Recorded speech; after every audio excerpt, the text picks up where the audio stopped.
है कि रंग वाले घटक यानी डाई को नीले अथवा काले रंग के स्याही से क्या करना है बाबू, पृथक करना है। अब पृथक करने के लिए सबसे पहले हम क्या ले रहे हैं, एक तो बेसिन ले रहे हैं और एक बीकर ले रहे हैं। ये आपका बेसिन है, ये आपका कौन सी बाबू, बेसिन है, और ये आपका कौन सी बाबू, बीकर है। कोई दिक्कत?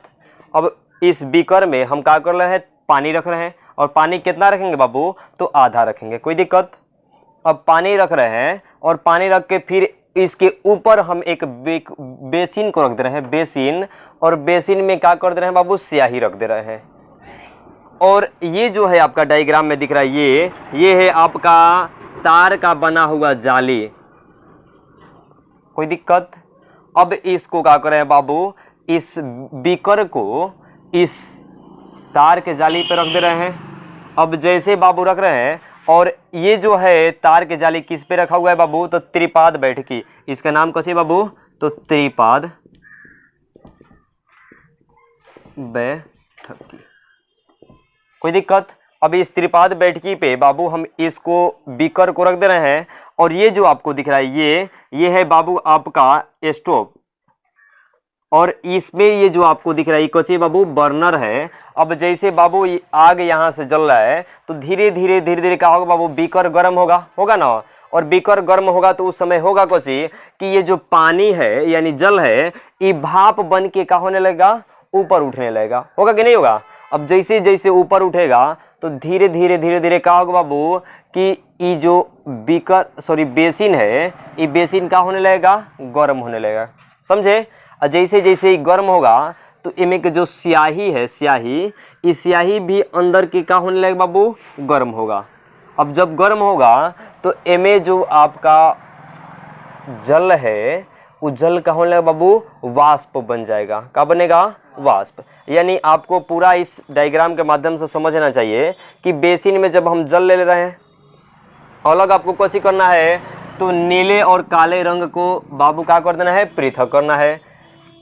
अब बाबू जब बीकर में हम पानी लेके इसको गर्म कर रहे हैं, तार के जाली पे रखा हुआ है, और नीचे से बाबू हम ये जो आपका स्टोव की तरह है इसको क्या कर रहे हैं, जला रहे हैं। त्रिपाद बैठकी पे रखा हुआ, त्रिपाद मतलब त्रि मतलब होता है तीन, और पाद मतलब पैर, यानी 3 गो पैर वाला। जैसे मान लीजिए त्रिभुज होता है तो स्टोव देख लो, तो स्टोव में भी कितना पैर होता है, 3।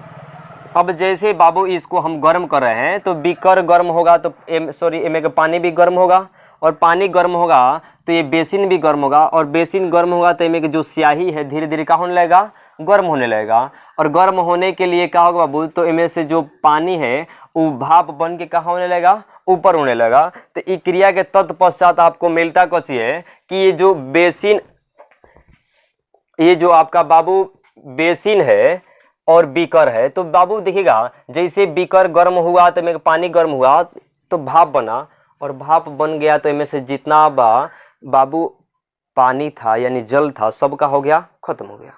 अब बच जाएगा कोसी, तो जितना आपके ये स्याही था नीले और काले रंग का, इस स्याही में जितना आपका वास्तविक रंग था यानी उस आपको क्या हो गया बाबू, अवशेष बच गया। कोई दिक्कत हुआ?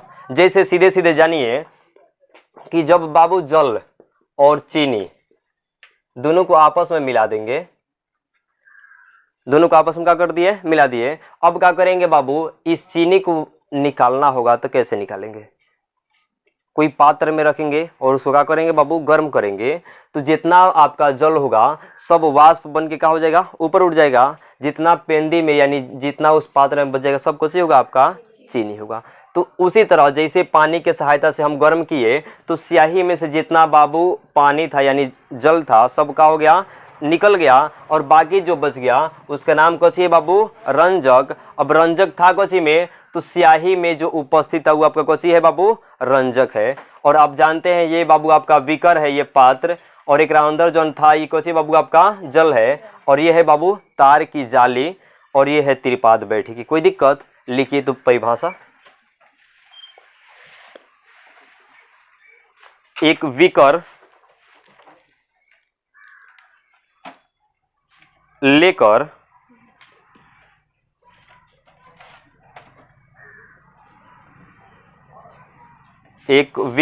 लेकर उसमें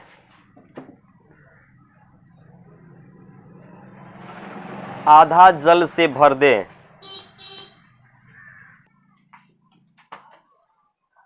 और उसके ऊपर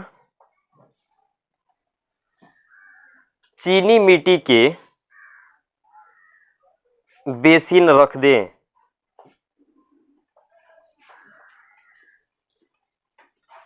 चीनी मिट्टी के बेसिन रख दें और उसके अंदर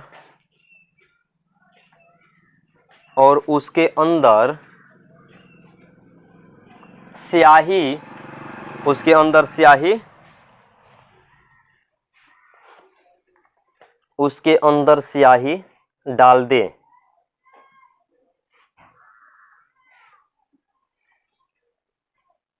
और बीकर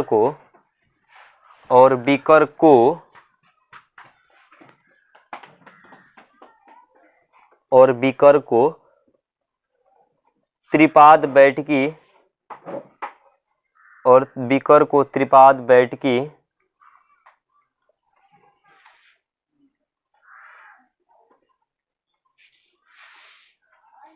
के बर्नर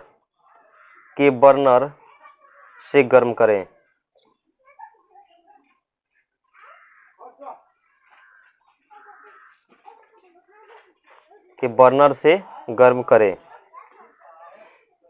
हो गया बाबू। देखिएगा कि जो बीकर है, बीकर को क्या कर दिए, त्रिपाद बैठकी पे रख दिए, मतलब सीधे सीधे जान जाइए कि स्टोव पे क्या कर दिए है, रख दिए। अब स्टोव को जैसे जलाएंगे तो बाबू जलना प्रारंभ कैसे करेगा, तो बर्नर में नहीं जलेगा बाबू। अब बर्नर जलेगा तो यहाँ से आग मिल रहा है, इसको आग मिला ना बाबू, यानी हीट हो रहा है। अब हीट होगा तो बीकर हीट होगा, और बीकर हीट होगा तो पानी हीट होगा, अब पानी हीट होगा तो ये बेसिन हीट होगा। और बेसिन वास्तव में बना किसका है, तो चीनी मिट्टी के बना होता है। किसका बना होता है बाबू, चीनी मिट्टी के बना होता है, हमेशा याद रखिएगा।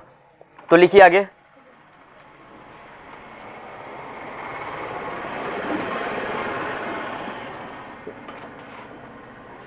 बर्नर से गर्म होता है। हो गया बाबू, आगे लिखिए, जिससे बर्नर से गर्म करे। आगे लिखिए, और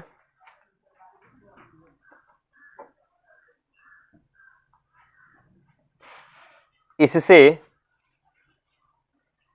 बेसिन में रखी स्याही भी गर्म हो जाती है। बेसिन में रखी स्याही भी गर्म हो जाती है।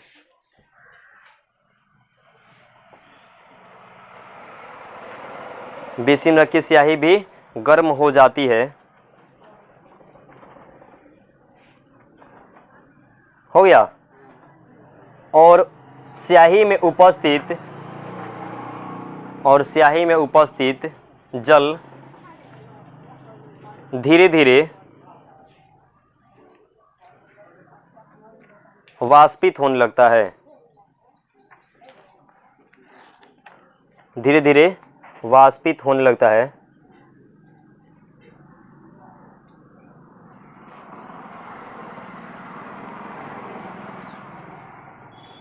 हो गया। जब संपूर्ण जल स्याही से वाष्पित हो जाता है, जब संपूर्ण जल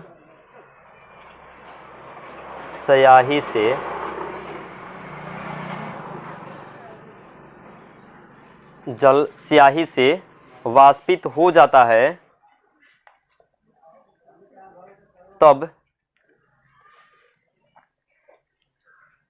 गर्म करना बंद कर देते हैं।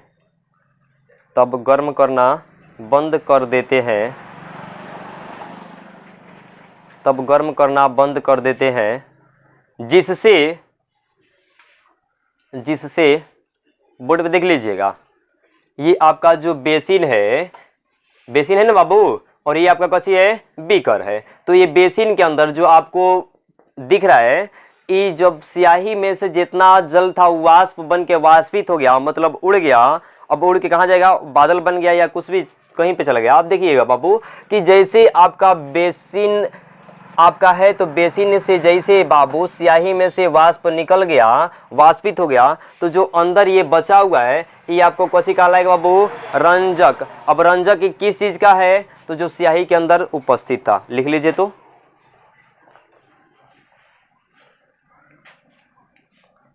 कुछ लिखा है, गर्म करना बंद कर देते हैं और जिससे बेसिन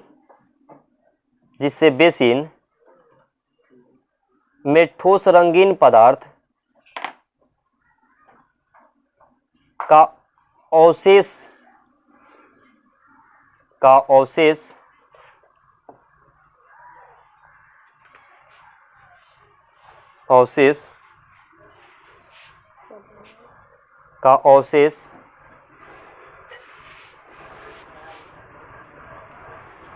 बच जाता है, यह ठोस रंगीन पदार्थ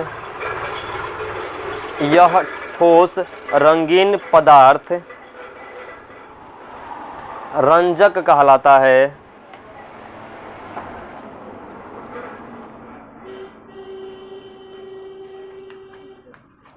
यह ठोस पदार्थ रंजक कहलाता है जो स्याही में मिला होता है, जो स्याही में मिला होता है।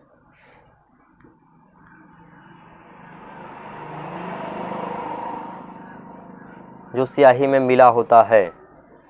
हो गया बाबू? लाइन चेंज करके लिखिए तो स्याही से जब जल का वाष्पीकरण हो जाता है, स्याही से जब जल का वाष्पीकरण हो जाता है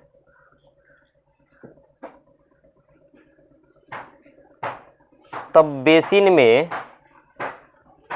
रंगीन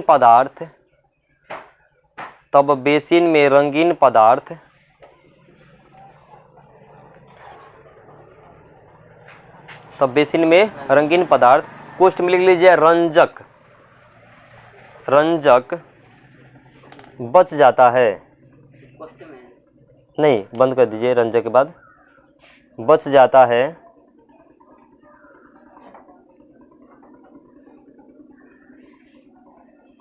हो गया? अतः इससे सिद्ध होता है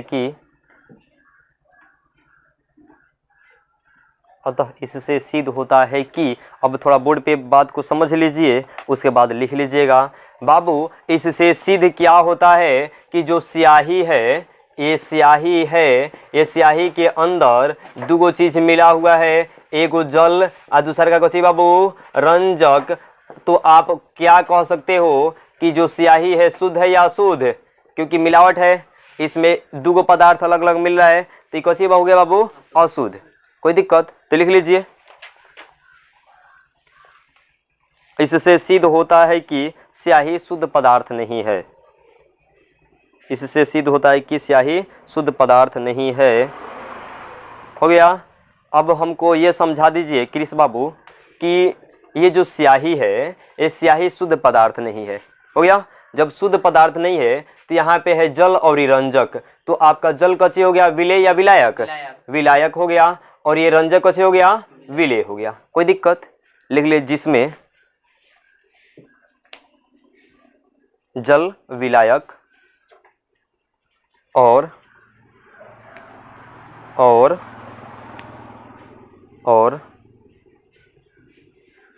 ठोस रंगीन पदार्थ विलेय है।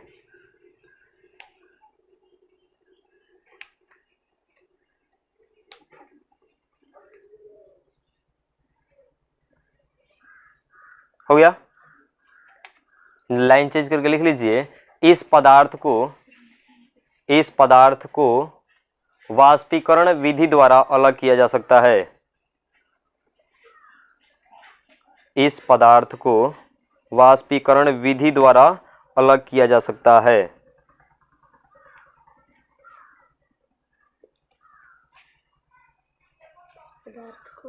वाष्पीकरण विधि द्वारा अलग किया जा सकता है।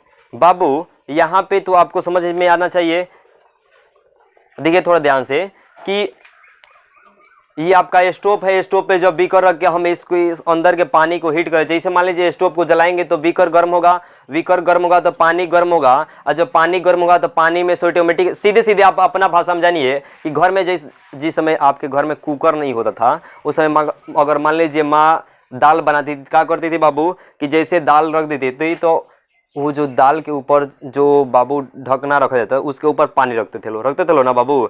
अब जैसे जैसे बाबू ये दाल गर्म होता है, यानी जो आपका बर्तन है वो गर्म होगा तो अंदर के दाल गर्म होगा, और दाल गर्म होगा तो उसमें से वाष्प निकलेगा। अब उस ढक्कन के ऊपर रखा जाता था कोई, अब जैसे मान लीजिए लोटा रखी है या गिलास रखी है तो कहा देखते थे कि बाबू धीरे धीरे उस लोटा या गिलास के पानी भी क्या होने लगता है, गर्म होने लगता है। तो सेम कंडीशन इस बीकर के अंदर पानी रखल बटे, पानी के जैसे गर्म करते हैं तो भाप बन के ऊपर तो निकलेगा ना, और जैसे ऊपर निकलेगा तो होगा कैसी बाबू, ये जो बेसिन है, बेसिन के अंदर स्याही है, धीरे धीरे स्याही भी गर्म होगा तो वाष्प बन के क्या होके लगी, ऊपर निकल जाएगा, और बच गया जो आपका अवशेष भाग वो आपका कैसे बाबू, रंजक। बस इतना लिख दीजिएगा आपका 5 नंबर एग्जाम में।